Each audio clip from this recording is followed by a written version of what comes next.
This is a huge expose by Times Now, which has revealed that Sushma Swaraj helped the disgraced IPL ex-commissioner on the run from India, Lalit Modi himself. The same Lalit Modi who faces a blue corner notice from the Enforcement Directorate. In some more startling revelations, both Sushma Swaraj and her husband Swaraj Kaushal sought and even got personal favors from Lalit Modi in the past.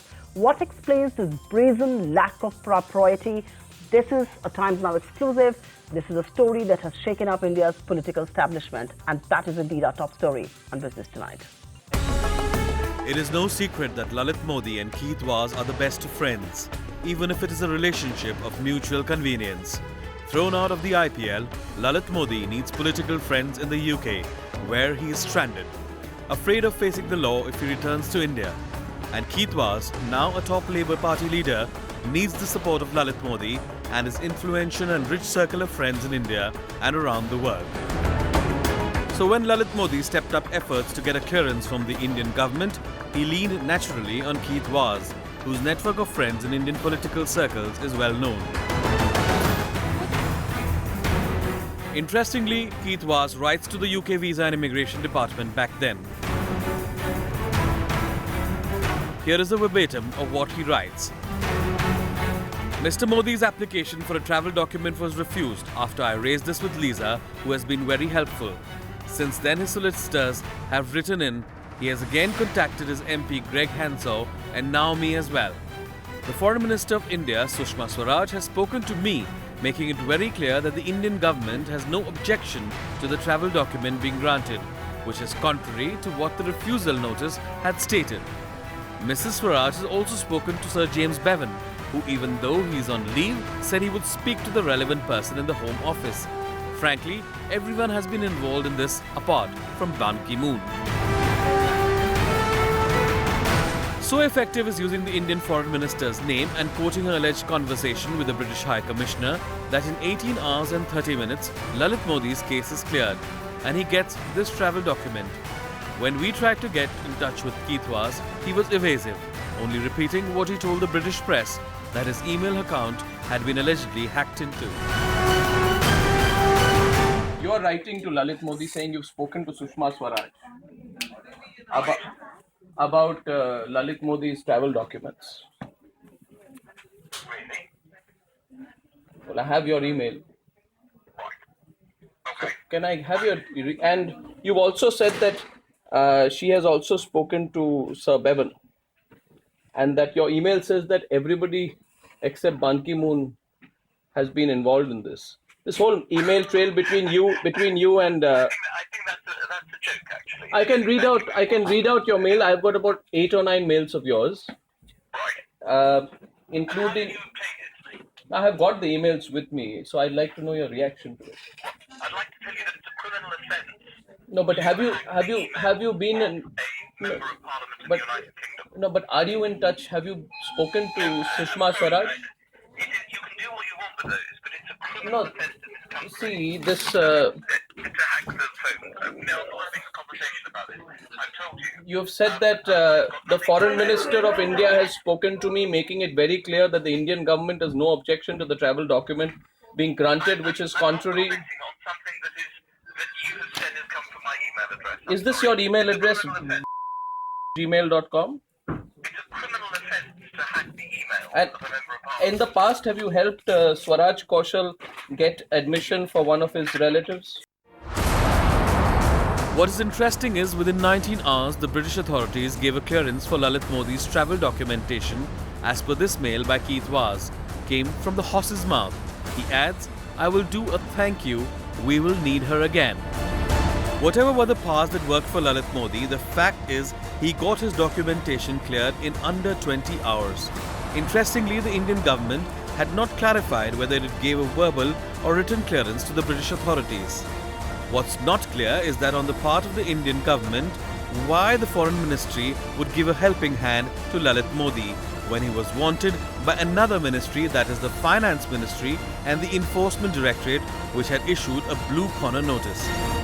Interestingly, all of this was before the matter of Lalit Modi's passport could come up before the Delhi High Court in the end of August 2014. 5 hours later, Lalit Modi sends out a thank you email calling Keith Vaz a superstar and marking the mail, surprisingly, again to Sushma Swaraj's husband, Swaraj Kaushal. Again, it is not clear what he's thanking the foreign minister's husband for.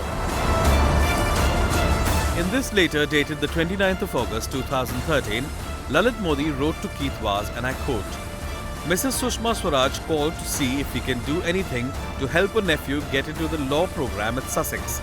Can you help with this? Much love, Lalit. Interestingly, Sushma Swaraj's husband, Swaraj Kaushal, who finds a mention in Lalit Modi's thank you mail, contacted the former IPL commissioner 2 years ago, who in turn sought Labour leader Keith Vaz's help to find a place at a British university for their nephew. As of now, Keith Vaz, the senior-most Labour leader and a major opposition figure in the UK, is deep in the dock over his attempts to bail out and help Lalit Modi. He's facing an inquiry as to why he went out of his way to try and help the controversial ex-IPL boss. This is also the first time that the name of India's External Affairs Minister has crept up in the context of Lalit Modi's travel documents. While Keith Vaz and Lalit Modi's email exchanges aren't the gospel truth, there is an urgent need to explain why the British politician made such specific references to help received from Sushma Swaraj. The fact is that Lalit Modi faces serious investigations in India for which he is still wanted, and hence there cannot be any indirect or even verbal communication with any British authority, politician or diplomat to clear his travel papers. The Delhi court that reinstated his passport did so on the 27th of August 2014. Yet, the British authorities cleared his travel documents almost a month earlier based on Keith Vaz's email. How they could do so still remains unclear. On the 8th of June, Times Now sent a questionnaire to Sushma Swaraj, India's External Affairs Minister. Among the questions we asked were, has there been any contact, direct or indirect, regarding Lalit Modi's travel documents between you and UK MP Keith Vaz? Keith Vaz has written a mail to Sarah Rapson, the Director General of UK Visas and Immigration, on the 31st of July 2014 at 17:28 hours.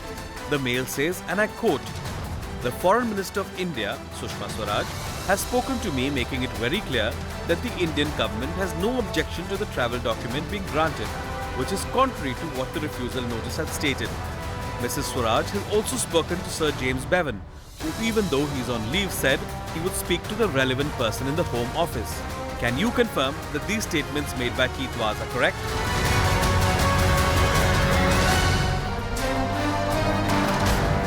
And after not receiving a response, Times Now sent a second reminder on the 11th of June, to which there was no response either.